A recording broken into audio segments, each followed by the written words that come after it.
만약에 이런 소리들이 없었다면 저와 여러분들은 인생의 즐거움을 맛보지 못한 채 참으로 몸이 건조한 삶을 살게 되었을 것입니다.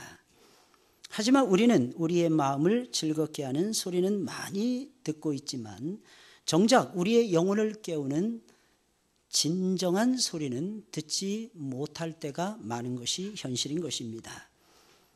우리의 영혼을 깨우는 소리를 들어야 저와 여러분들이 살아나는 것인데 그 위대한 소리는 듣지 못한 채 저와 여러분들이 그저 세상에서 만들어진 소리만을 듣고 살아가고 있는 것입니다. 여러분, 이것이 오늘날 우리 현대인들의 가장 큰 비극이 아닌가 이런 생각이 듭니다. 잔잔한 소리는 많습니다. 우리의 마음을 차분하게 가라앉히는 소리도 많습니다. 우리의 마음을 움직이는 아름다운 소리도 많습니다. 정작 그런 것들은 저와 여러분들이 많이 들으며 살아가고 있는데 진실로 우리의 잠자고 있는 내 영혼을 깨우는 소리는 듣지 못하고 있다는 것입니다. 사랑하는 여러분들, 우리는 우리의 영혼을 깨우는 성경의 소리, 우리의 영혼을 깨우는 진리의 소리, 우리의 영혼을 깨우는 생명의 소리, 성령의 소리를 들으시면서 살아야 할 것입니다. 아모스 선지자의 말대로 지금 이 시대는 양식이 없어서 주림도 아니며 물이 없어서 가람도 아닙니다. 하나님의 말씀을 듣지 못한 오늘날의 수많은 사람들이 영적인 기근 속에 빠져 있는 것입니다. 우리의 영혼이, 사랑하는 여러분들, 안타깝게도 마치 회칠한 무덤과 같을 때가 많습니다. 우리의 마음이 정욕을 따라 움직이는 노예가 될 때도 많습니다. 왜 그런 것입니까? 사랑하는 여러분들, 내 영혼을 깨우는, 내 영혼을 흔들어 깨우는 소리를 듣지 않아서 그런 것입니다.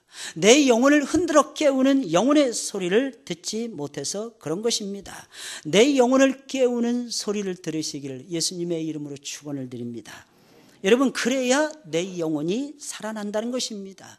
여러분, 진리의 소리에 귀를 기울이시고, 사랑하는 여러분들, 영혼의 소리에 귀를 기울이시고, 무엇보다 성령의 음성에 귀를 기울이시는 여러분들이 되시길 예수님의 이름으로 축원을 드립니다.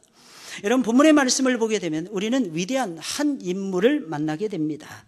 그는 예수님보다 딱 6개월 먼저 태어난 사람이었는데 이 사람을 가리켜서 성경은 말하기를 세례 요한이라고 부릅니다. 물론 그의 이름이 세례 요한은 아닙니다. 그의 이름은 요한이었어요.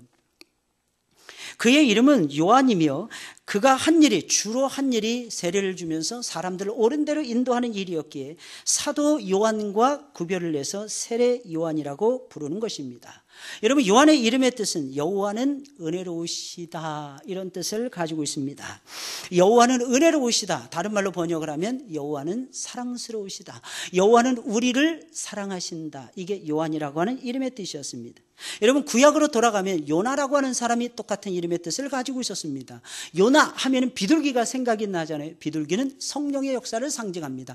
하나님이 우리를 사랑하사 성령의 비둘기를 부어주시듯이 저와 여러분들을 사랑하는 것을 상징하는 것이 요나의 이름이었어요. 여러분, 다윗의 이름의 뜻도 똑같았습니다. 다윗의 이름의 뜻도 하나님의 사랑을 받은 자라고 하는 뜻을 가지고 있었어요. 여러분, 요한이라든지 한나라든지 여러분 요나라든지 다윗이라든지 이 모든 이름들의 공통점은 뭐냐면 하나님의 사랑이 없이는 살 수 없다는 것이었습니다. 그는 메시아이신 주님의 길을 예비했던 위대한 선구자였어요. 메시아이신 예수님의 길을, 예수님의 첩경을 예비했던 위대한 사람이었어요. 사랑하는 여러분들, 위대해지기를 원하십니까? 그러면 예수님의 오심을 준비하셔야 되는 것입니다. 예수님이 우리 가운데 찾아오시기를 기뻐하십니다. 이유가 무엇입니까? 그것이 아버지의 뜻이었기 때문입니다. 예수님은 아버지의 뜻이라면 뭐든지 하시는 분이었어요. 그래서 사랑하는 여러분, 우리의 생각을 버려야 되는 이유가 바로 거기에 있는 것입니다. 우리는 우리의 생각을 얼마든지 접을 수 있습니다. 우리는 우리의 뜻을 얼마든지 버릴 수가 있습니다. 이유가 무엇입니까? 아버지의 뜻대로 이 세상이 움직여지고 있고, 아버지의 뜻대로 저와 여러분들이 살아가고 있고, 아버지의 뜻이 이루어졌을 때 저와 여러분들에게 복된 역사가 나타나기 때문이라는 것입니다. 그는 메시아이신 예수님의 길을 예비했던 위대한 선구자였고 구약의 마지막 선지자였습니다. 그는 대제사장의 아들로 태어났지만 어려서부터 집을 나가서 광야에서 살았고 약대 털옷을 입고 메뚜기와 석청을 먹으면서 정말 검소한 삶을 살아갔던 모범적인 하나님의 종이었습니다. 그래서 예수님께서는 그를 가리켜서 이렇게 평가했습니다. 여자가 낳은 자 중에 가장 큰 사람이니라. 여자가 낳은 자 중에 가장 큰 사람이니라. 언제나 하나님의 말씀을 붙들고 살아가고 있었고 말씀을 따라서 하나님께서 원하시는 일이라면 뭐든지 감당해냈던 그 대표적인 사람이 세례 요한이라는 인물이었기에 예수님께서는 그를 높이 평가하시지 않을 수가 없었던 것입니다. 그러나 세례 요한의 가장 위대한 점은 그가 부귀영화를 버린다든지 검소한 삶을 살았다든지 라는 것에 있지 않았습니다. 그는 잠자는 하나님의 백성들의 가슴에 불을 질렀던 대표적인 인물이었습니다. 잠자고 있는 하나님의 백성들의 가슴 속에 성령의 불, 말씀의 불을 질렀던 대표적인 사람이 그였기에 위대한 인물이 될 수가 있었던 것입니다. 당시에 이스라엘 백성들은 무려 400년 넘게 하나님의 말씀을 듣지 못하고 있었어요. 사랑하는 여러분들, 1년 동안 하나님의 말씀을 듣지 못한다고 생각을 해보세요. 아니 10년 동안 하나님의 말씀을 듣지 못한다고 생각을 해보세요.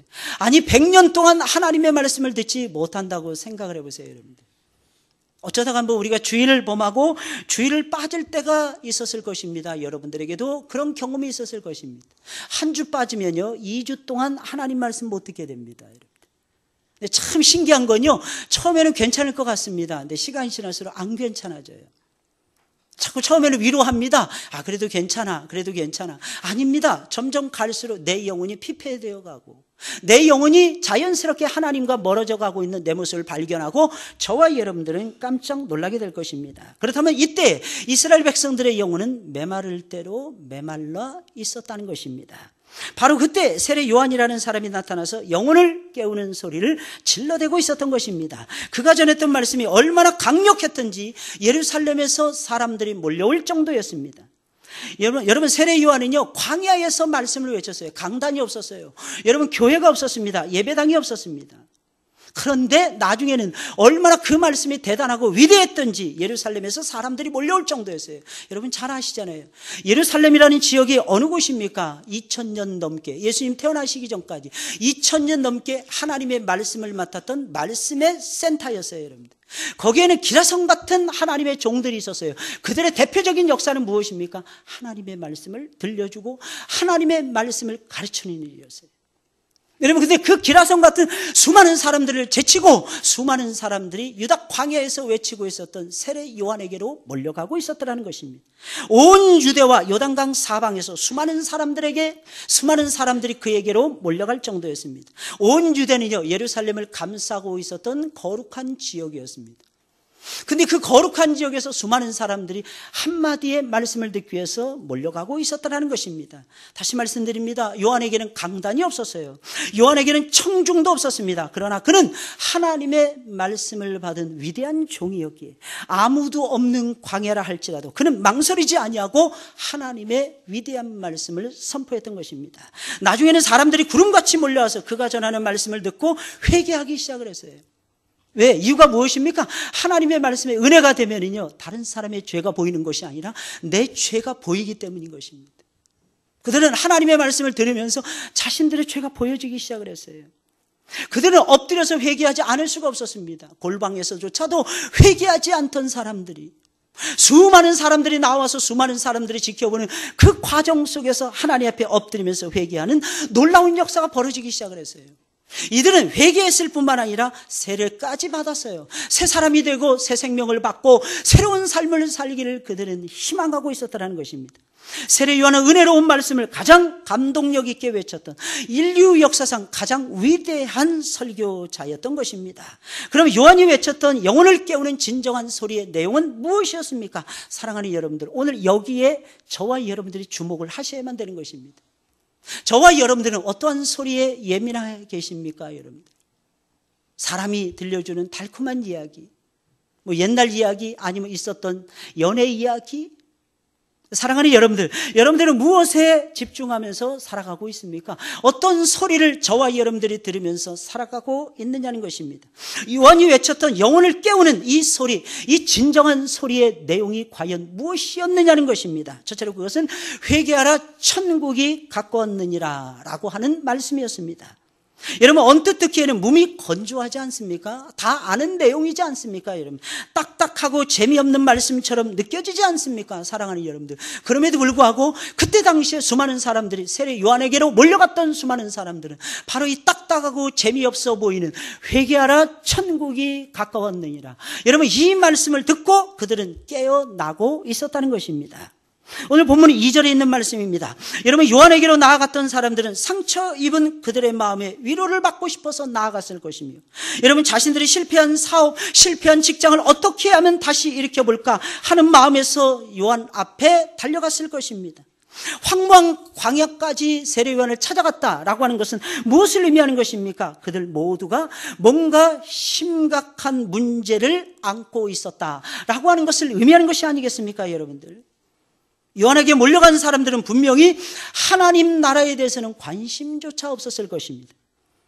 그런데 그런 사람들에게 요한은요, 그들이 듣고 싶어하는 메시지를 선포한 것이 아니었더라는 것입니다. 세례 요한은 조금도 망설임이 없이 회개하라 천국이 가까웠느니라, 사람들이 정말 좋아하는 말씀, 사람들이 정말 듣고 싶어하는 말씀을 들려주었던 것이 아니라 하나님이 그에게 들려주라고 하는 말씀, 그것은 어떻게 보면 지극히 현실성이 없어 보이는 말씀이었습니다.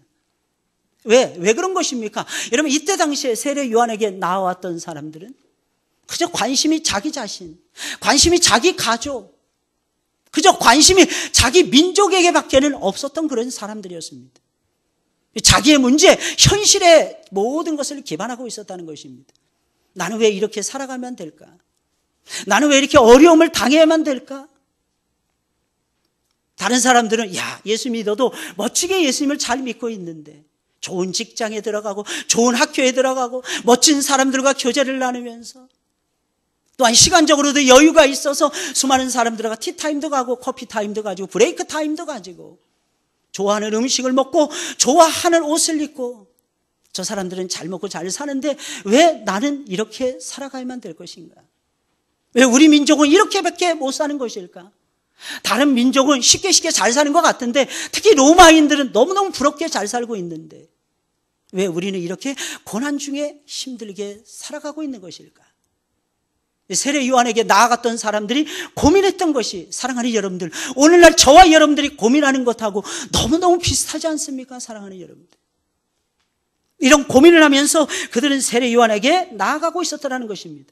그런데 놀라운 사실은 세례 요한은 엉뚱한 말씀을 들려주고 있었다는 것입니다. 아주 직격탄을 날리는 것입니다. 처음부터 회개하라. 여러분, 이 말씀을 오늘날의 사람들에게 들려주면 얼마나 좋아하겠습니까? 사랑하는 여러분들, 과연 좋아할 수 있는 사람들이 몇이나 되겠습니까? 여러분들, 목사님, 그런 기분 나쁜 소리는 우리에게 들려주지 마세요. 하나님 모르는 사람들에게나 들려줘야지. 우리는 하나님 사랑하는 사람들인데, 우리는 하나님 앞에 나아오는 사람들인데, 하나님의 사랑에 취하기를 원하는 사람들인데, 이러면서 과연 저와 여러분들은 어떤 반응을 보이겠느냐는 것입니다. 그러나 세례 요한은 이 말씀을 들려줍니다. 회개하라, 천국이 가까웠느니라. 아무도 천국에 대해서는 관심이 없었어요. 천국, 그것은 당연히 들어가야 되는 장소. 오늘날 그리스도인들의 생각하고 너무너무 똑같지 않습니까? 나는 예수님을 믿어요. 나는 예수님이 나를 위해서 십자가에서 돌아가심을 믿습니다. 그분이 사흘 만에 부활하심을 나는 믿습니다. 하나님 보좌 우편에 앉아서 지금도 변함없이 나를 위해서 기도하고 계심을 나는 믿습니다. 나는 절대로 안 되지 않을 것입니다. 나는 잘 될 것입니다. 그러나 사랑하는 여러분들, 기억하셔야 됩니다. 잘 믿어야 잘 되는 것입니다. 하나님을 잘 믿었을 때 하나님의 위대한 역사가 우리에게 나타나게 되는 것이지, 잘못 믿는데도 하나님의 역사가 저와 여러분들에게 나타난다고 생각하시면 오만인 것입니다. 여러분들, 사랑하는 여러분들, 하나님은 절대로 그렇게 역사하시는 분이 아니라는 것을 저와 여러분들이 아셔야 되는 것입니다. 영혼을 깨우는 위대한 말씀은 다른 어떤 것이 아니라 하나님 나라에 대한 말씀이었어요. 여러분들, 사랑하는 여러분들, 여러분들은 무엇에 관심을 두고 예수님을 쫓아가고 계십니까? 정말 하나님 나라입니까, 여러분들? 예수님은 저와 여러분들의 모든 죄짐을 짊어지고 십자가에서 물과 피를 다 쏟아내셨어요. 예수님은 내가 다 이루었느니라. 예수님 그렇게 돌아가셨잖아요, 여러분들. 그리고 사흘 만에 예수님 부활하십니다. 40일 동안 이 땅에 예수님 머물러 계십니다. 예수님 무엇을 하셨을까요, 여러분들? 예수님이 이 땅에 머물러 계시는 동안 딱 두 가지를 하셨어요, 여러분들. 그 두 가지, 첫 번째가 무엇입니까? 내가 살아났느니라. 내가 살아났느니라. 예수님은 그것을 증거하셨어요. 내가 살아났느니라. 내 몸이 증거이니라. 내 몸을 와서 만져보거라. 내가 살아났느니라. 그래서 두 번째 예수님께서 하신 일이 있어요. 여러분, 그것이 무엇입니까? 하나님 나라에 대한 말씀을 들려주시고 하나님 나라에 대한 일에 대해서 예수님은 들려주셨어요. 여러분, 그것이 무엇을 의미하는 것입니까? 저와 여러분들의 마음, 저와 여러분들의 관심, 저와 여러분들의 생각을 항상 천국에 꽂혀서 살아가야만 된다는 것입니다. 사랑하는 여러분들, 믿으시기를 예수님의 이름으로 축원을 드립니다. 왜 그렇게 하셨을까요? 여러분, 천국이 가장 소중한 것이기 때문에 그런 것입니다. 여러분, 이 세상에서 아무리 오래 산 사람이라 할지라도 969세밖에 못 살았어요, 여러분들. 사랑하는 여러분들, 우리는 그거의 10분의 1도 못 살고 죽을 것입니다, 여러분들. 지난 한 주간 동안에도 장례식을 집례했어요. 장례를 집례하는 도중에 오히려 저에게 하나님께서 더 많이 은혜를 부어주시는 것 같아요. 인생에겐, 사랑하는 여러분들, 끝이 없을 것 같지만 마지막이 늘 기다리고 있는 거예요. 많은 가족들이 염을 하는데, 입관 예배를 드리는데 막 붙들고 우는 거예요. 아빠 미안해, 아빠 미안해, 아빠 사랑해. 계속해서 붙들고 우는 거예요. 그러면서 하는 말이, 좀 더 살았으면 얼마나 좋을까요? 68세. 우리 김명천 집사님이 가셨어요. 잘 모르실 것입니다. 왜냐, 그분은 폐가 죽어가는 질환에 걸리셨어요. 담배도 안 피시고 술도 안 좋아하시고 정말 인생 자체를 깔끔하게 살기 위해서 애를 썼던 분인데, 저는 몰랐어요. 그분이 잊을만 하면 예배당에 오시더라고요. 한 달에 한 번씩 거의 나타나시더니 1년 전부터는 한 달에 한 번이 아니라 석 달에 한 번도 안 보이시는 것이었어요. 이유를 알아보니까 1시간 이상은 기계에 의존하지 않고서는 숨을 못 쉬는 질환에 걸려 계시는 거예요. 폐가 죽어가는 이상한. 근데 그 질환에 걸리면 5년 이상 못 산답니다. 근데 작년 12월 달부터 6년째로 접어들기 시작을 했어요. 하나님께서는 11개월을 더 살게 해주셨어요. 근데 자녀분 중에 한 분이 고백을 하는데, 장례식장에서 아버지에 대해서 말을 해보고 내빈들에게, 모든 문상객들에게 인사를 드리라고 했더니 몇 마디 안 하는 거예요. 그것도 정말 들리지 않는 개미 같은 목소리로 말을 하는 것입니다. 우리 아버지께서 생전에 저한테 늘 교회 가라 그러셨다는 거예요. 하나님과 가까워진다. 하나님과 가까워져야 된다. 너는 늘 하나님의 사람이니까 교회하고 멀어져서는 안 된다. 자기가 그렇게 못했다는 거예요. 딸 둘에 아들 하나인데, 아들이 막내. 그래서 고백을 하는 거예요. 그러면서 뭐라고 고백을 하느냐, 이제부터는 제가 정신을 차리고 하나님 앞에 나아가는 것을 망설이지 않을 것입니다. 그 고백 한마디 듣기 위해서 여러분들, 저와 여러분들이 항상 문상도 하고 저와 여러분들이 또한 가까이도 하는 것입니다. 여러분들, 여러분 신앙이 계속해서 올라간다면 얼마나 좋겠어요. 여러분들, 못 올라가요. 여러분들, 사랑하는 여러분, 늘 깨어있으면 얼마나 좋겠습니까? 늘 깨어 산다는 것이 어렵습니다. 여러분들, 아무쪼록 저와 여러분들은 회개하면서 천국에 집중하면서 살아가셔야 될 것입니다. 이유가 무엇일까요? 이 땅은 유한해요. 천국은 영원합니다. 할렐루야. 그러니까 어디에 여러분들의 마음을 두셔야 되는 것입니다. 세례 요한은 계속해서 말씀하고 있는 것입니다. 어떤 유명한 정신분석학자가 오랜 기간에 걸쳐서 연구한 끝에 발견한 정신건강에 도움이 되는 내용도 아니었습니다. 우리의 몸을 잘 관리하고 어떻게 잘 관리하고 내 삶을 교양 있게 치장하는 좋은 방법을 가르쳐준 것도 아니었습니다. 이 세상에서 어떻게 하면 잘 먹고 잘 살 수 있을 것인가를 가르쳐주는 설교의 내용도 아니었습니다. 그것은 세상 나라를 무시하라는 것이 아니라 하나님의 나라를 먼저 알라는 것이었습니다. 놀라운 사실은 사랑하는 여러분들 기억하셔야 됩니다. 하늘 나라를 알면 사랑하는 여러분들 세상 나라가 보인다고 하는 사실입니다. 여러분, 하나님 나라를 알게 되면 놀라운 사실은 이 세상이 어떻게 이루어진다 하는 것을 저와 여러분들이 발견할 수가 있게 되더라는 것입니다. 그래서 세례 요한은 하나님 나라를 열심히 선포할 수밖에 없었던 것입니다. 하나님 나라가 가까워오고 있습니다. 하나님 나라가 오고 있습니다. 그러니 어서 빨리 회개하시고 그 나라를 준비하세요. 여러분, 이것이 요한의 외침이었다고 하는 사실입니다. 그렇다면 사랑하는 여러분들, 여기서 우리가 생각해 봐야 되는 것입니다. 하나님 나라라는 것이 도대체 무엇입니까? 여러분, 하나님 나라라는 것이 도대체 무엇이기에 세례 요한은 하나님 나라에 대해서 그렇게 간절하게 외칠 수밖에 없었느냐는 것입니다. 그것도 예루살렘 성전이 아니라 광야에서 말입니다. 여러분들, 그 나라가 얼마나 중요했기에 대제사장이라는 좋은 자리도 세례 요한은 버려버리고 아무도 없는 광야에서 그 나라를 선포할 수밖에 없었던 것이냐는 것입니다. 사랑하는 여러분들, 하나님의 나라라는 것은요, 하나님의 다스리심을 얘기하는 것입니다. 하나님이 저와 여러분들에게 찾아오시는 하나님의 임재하심을 얘기하는 거예요. 하나님은 저와 여러분들에게 찾아오시기를 기뻐하십니다. 하나님은 저와 여러분들 가운데 임재해 계시는 것을 굉장히 좋아하십니다. 그러시면서 하나님께서는 저와 여러분들을 다스리시는 것을 좋아하시는 것입니다. 하나님의 친히 다스리심, 사랑하는 여러분들, 이것을 가리켜서 성경은 말하기를 하나님 나라라고 말하는 것입니다. 사랑하는 여러분들, 하나님의 이 놀라우신 통치하심을 받아보셨습니까, 여러분들? 여러분, 성령을 통해서 내 마음을 하나님이 움직이시는 것을 보셨습니까, 여러분?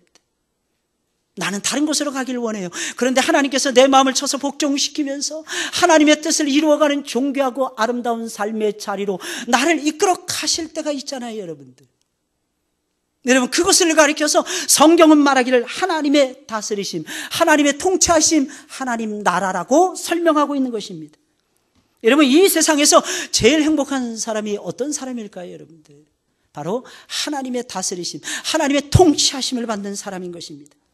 그런데 이상한 것은 세례 요한은 하나님 나라가 가까우고 있습니다 라고 말하는데, 여러분, 외치기만 했던 것이 아니라 회개하라, 이 말씀을 앞서서 외쳤다는 것입니다. 사랑하는 여러분들, 이것이 무엇을 의미하는 것입니까? 여러분, 하나님의 통치하심 속으로 저와 여러분들이 들어가기를 간절히 원하는데, 여러분, 이스라엘 백성들도 역시 똑같았어요. 유대인들도 똑같았습니다. 하나님 나라가 임하고 하나님의 통치하심 속으로 자신들이 들어가는 것을 굉장히 좋아했어요. 그런데 문제는 무엇이냐면 그들은 회개하는 것을 좋아하지 않았다는 것입니다. 사랑하는 여러분들, 창세기부터 계시록까지의 말씀을 읽어보시면 세 가지 선명한 주제를 하나님께서 저와 여러분들에게 주셨다 하는 것을 발견해 볼 수 있어요. 첫째는 무엇입니까? 하나님 앞에서 우리로 하여금 정직하라는 것입니다. 정직이에요, 정직. 여러분, 두 번째는 무엇입니까? 우리가 정직인데 정직하게 못 살잖아요, 여러분. 그래서 하나님 앞에 나올 때마다 저와 여러분들이 반드시 해야만 되는 것이 있어요. 그것이 무엇입니까? 회개하는 거예요. 그래서 두 번째 단어는 회개인 것입니다. 사랑하는 여러분, 회개하면 좋아요. 왜 좋은 줄 아십니까? 회개하면 하나님이 보이기 시작을 해요. 저는 여러분들이 하나님을 보기를 바랍니다, 여러분. 여러분, 회개하는 자만이 마음이 청결해져서 하나님을 만날 수 있고 하나님을 볼 수가 있어요, 사랑하는 여러분들. 그런데 많은 사람들은 회개하라, 이 말을 굉장히 싫어합니다. 회개하라 그러면 말 안 듣는 아들에게만 일러주는 하나님의 음성인 줄 알아요, 사랑하는 여러분들. 회개하라 이러면요, 말 안 듣는 남편만이 들어야 된다 이렇게 생각할 때가 너무너무 많습니다. 왜? 사랑하는 여러분들, 회개하다 보면 너무너무 힘들잖아요, 여러분들. 마음이 어려워지고 마음이 슬퍼지잖아요, 여러분들. 마음이 아프잖아요, 사랑하는 여러분들. 이게 회개의 역사 아니겠습니까? 회개하는데 마음이 맹숭맹숭한다든지 아무렇지도 않다든지 한다면 그것은 진정한 회개가 아닐 것입니다. 우리가 진정으로 하나님의 말씀 앞에 반응을 보면서 회개하잖아요. 그럼 놀라운 사실은요, 우리의 눈에는 눈물이 맺히더라는 것입니다. 나도 모르는 사이에 눈물이 맺혀져요, 여러분들. 나도 모르는 사이에 콧물이 뚝뚝뚝뚝 떨어지기 시작을 합니다. 이유가 무엇입니까? 하나님의 은혜로운 말씀에, 하나님의 역사 앞에, 나를 사랑하시는 하나님의 역사 앞에 내 영혼이 저절로 감동을 받고 감격에 빠지기 때문이라는 것입니다. 사랑하는 여러분들, 저와 여러분들에게 하나님이 주신 것은 지성이에요. 하나님이 저와 여러분들에게 주신 것은 감성인 것입니다. 저와 여러분들에게 하나님이 주신 것은 의지라고 하는 사실입니다. 그래서 하나님의 말씀 앞에 우리가 회개하는 반응을 보이다 보면 눈물이 저절로 쏟아지지 않을 수가 없는 거예요. 그때 사랑하는 여러분, 안 아픈 사람이 어디 있겠습니까? 마음이 끝없이 아파지죠, 여러분들. 내가 왜 이렇게 살았을까? 내가 하나님 앞에 더 가까이 나아갈 걸. 나중에 임종 직전에 사랑하는 여러분들, 그것을 생각하지 마시고 오늘이라고 하는, 현재라고 하는 나에게 주어진 시간 속에서 내가 과연 하나님을 제대로 잘 믿고 있는가? 제발 고민하시면서 예수님 따라가시기를 주의 이름으로 축원을 드립니다. 제발 좀 고민을 하셔야 돼요. 회개는요, 사랑하는 여러분, 하나님 나라에 들어가려면 반드시 회개하셔야 됩니다. 회개하셔야 됩니다. 회개하지 않고서는 하나님 나라에 저와 여러분들이 들어갈 길이 없어요. 회개는 그 자체가 아프게 합니다. 회개는 그 자체가 우리를 슬픔에 빠뜨립니다. 회개는 그 자체가 저와 여러분들을 어떤 때는 절망의 수렁으로 끌고 가기도 합니다.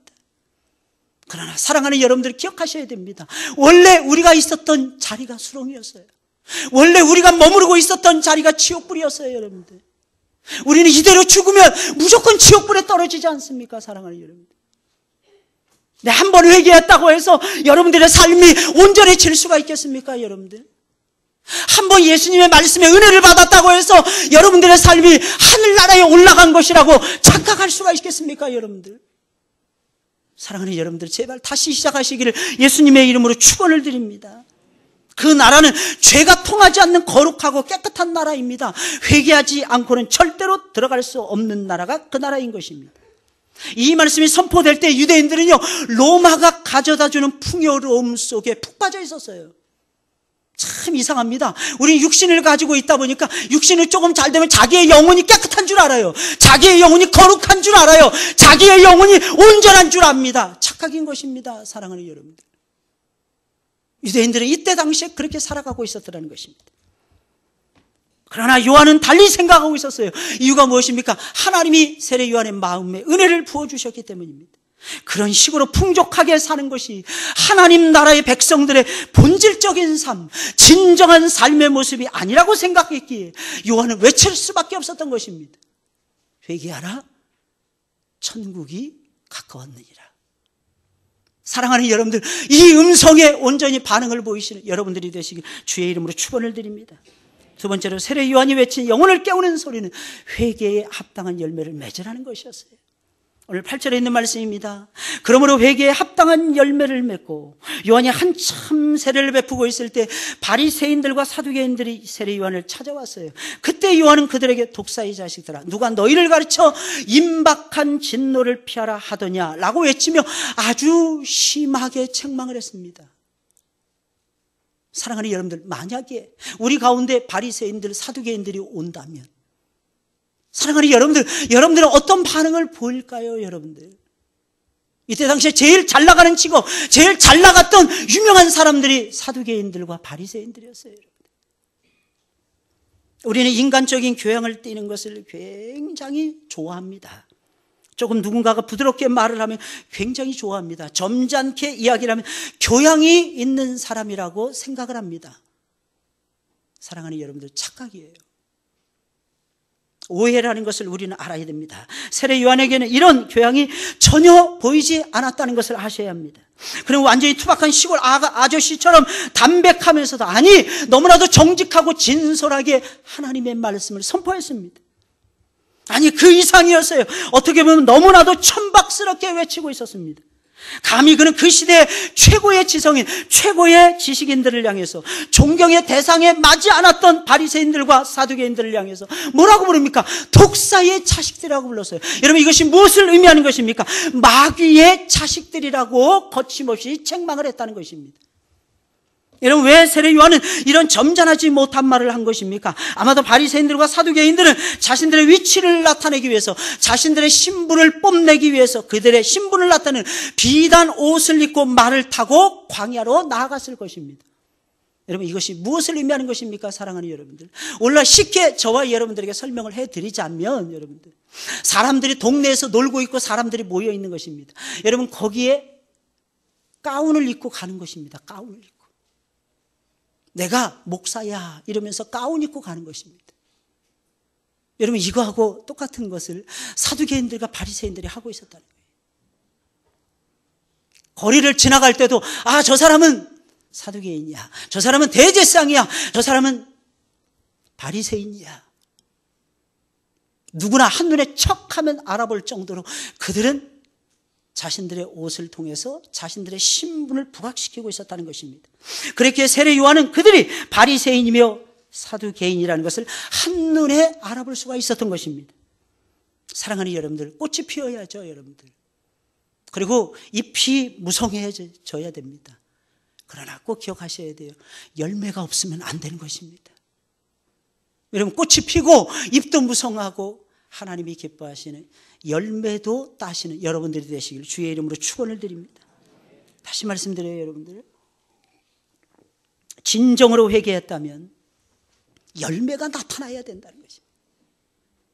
저와 여러분들의 삶 속에 하나님께서 제일 좋아하시는 회개에 합당한 열매를 맺으시길 주님의 이름으로 축원을 드립니다. 사랑하는 여러분들, 지금도 하나님은 도끼를 나무 뿌리에 대고 계십니다. 여러분, 심판이라는 것이 마지막 날에만 있을 것이다 생각하시면 안 돼요, 여러분들. 만약에 우리가 하나님의 말씀을 듣고 회개하지 않은 상태에서 세례만 받았다면 미안합니다, 과연 천국에 들어갈 수 있을까요, 여러분들? 아닐 것입니다, 여러분들. 우리가 누리는 것들을 하나도 포기하지 않은 상태에서 우리가 새로운 삶을 살아간다면 그것은 진정으로, 사랑하는 여러분들, 회개한 것이 아닌 것입니다. 우리는 진정으로 회개하셔야 됩니다.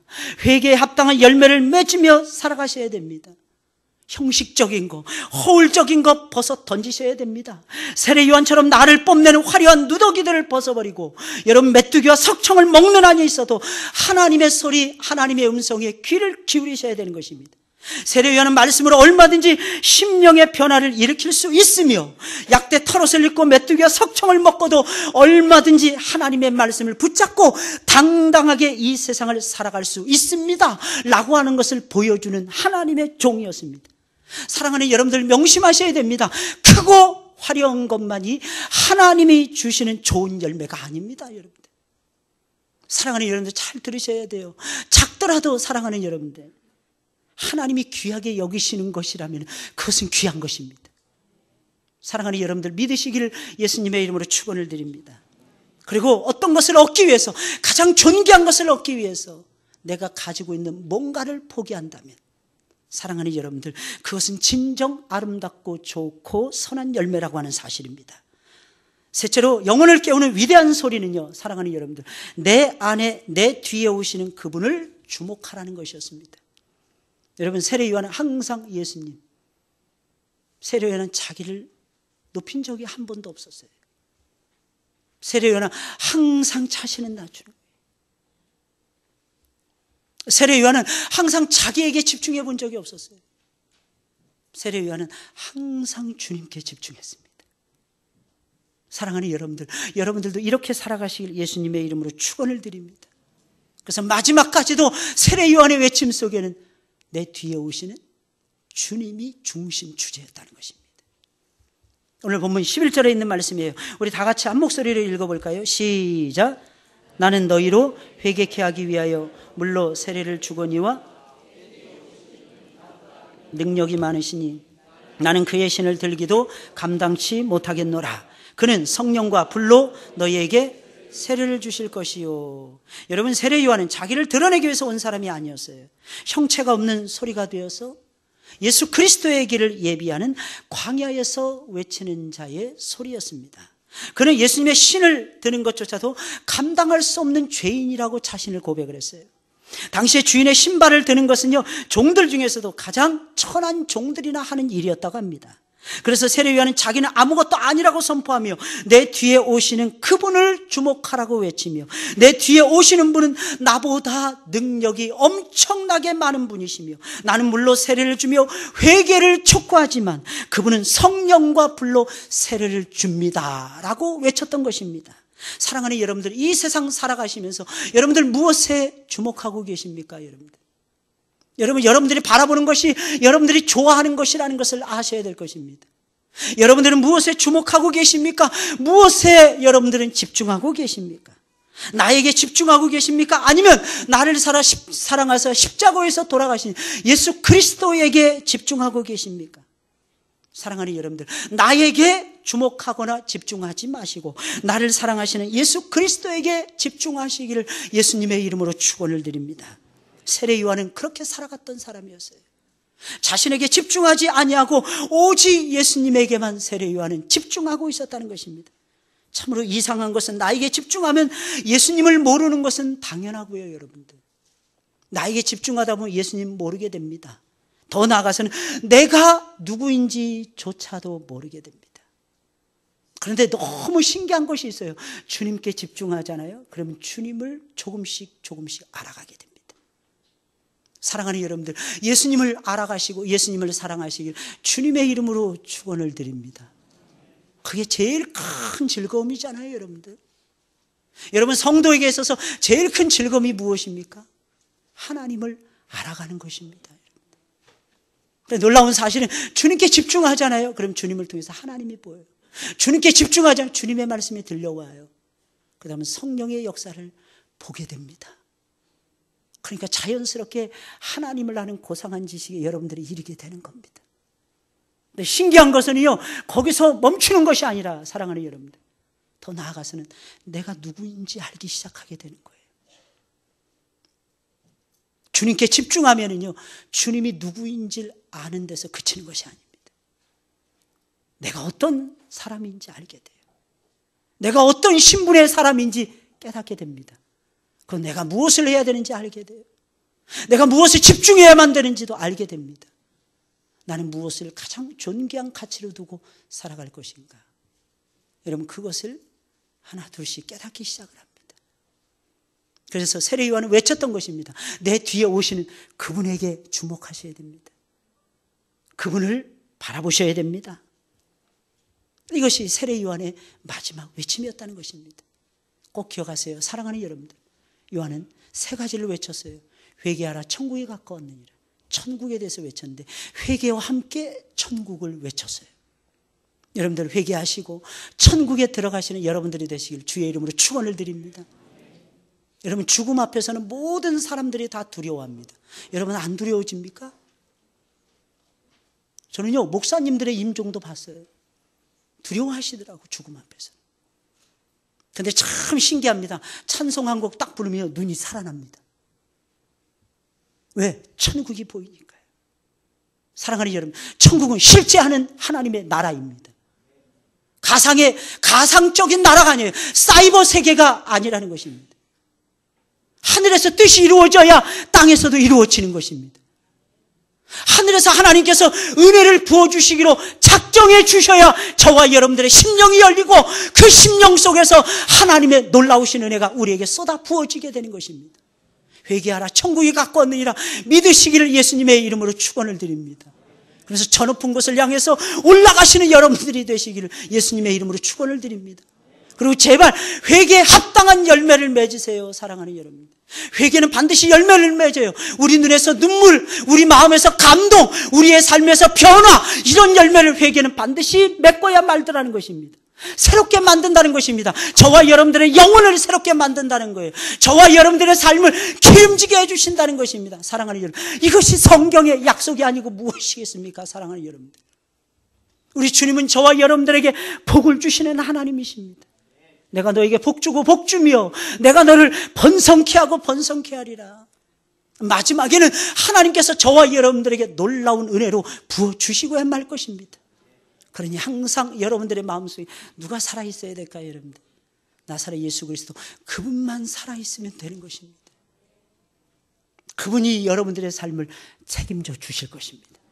그분이 여러분들의 삶을 기름지게 해주실 것입니다. 이 놀라운 사실 여러분들의 가슴에 새기시고 성령과 불의 역사가 아니고서는 우리의 죄악을 태워서 없앨 길이 없어요. 그래서 예수님께서는 성령의 불로 저와 여러분들의 죄악을 태우시며 우리를 지금도 고결하게, 우리를 거룩하게, 고상하게 만들어주고 계시는 것입니다. 사랑하는 여러분들, 이 사실 놓치지 마시고 주님을 따라가시는 여러분들이 되시길 주님의 이름으로 축원을 드립니다.